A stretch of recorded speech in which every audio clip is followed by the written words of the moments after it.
Katie M. Palmer. The Wired Guide to Climate Change. Those who've studied this shift say it's because of the recent waves of unsettling, climate-related news. The problem is now knocking on everyone's front door: record-breaking heat and cold, ravaging hurricanes, rampaging wildfires in overdry forests. It's not distant, says Anthony Lizarowitz, head of the Yale program. There's a phrase I like that describes what's happening, and it helps us grasp what might be next: peak indifference. It refers to the psychology of problems that become too big to ignore.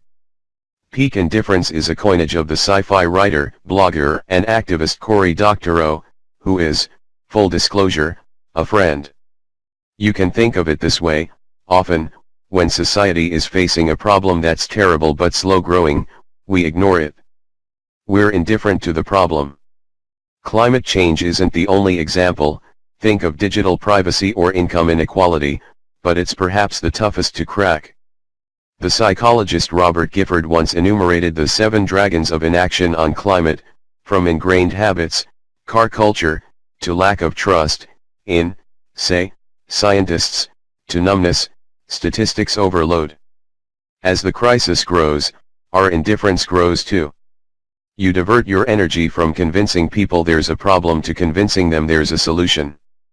But at some point, a crisis gets so bad that it becomes unignorable.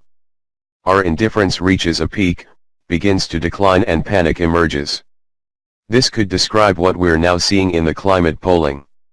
Media coverage and real-life events have finally broken through to folks. Increasingly they're saying, wait a minute, this is happening right here, right now, Lizarowitz says. This is great for anyone who wants to fix the problem, yes.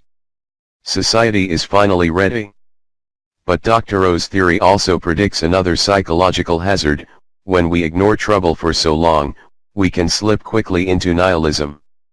It's too late. We missed our chance to take action. That means the current political moment is incredibly interesting. Anyone who wants to deal with climate change may have only a brief window to sell the public on a plan. In his new book The Uninhabitable Earth, Life After Warming, the writer David Wallace Wells talks about the value of panic to pushing collective action. Doctorow says it's the point where you divert your energy from convincing people there's a problem to convincing them there's a solution.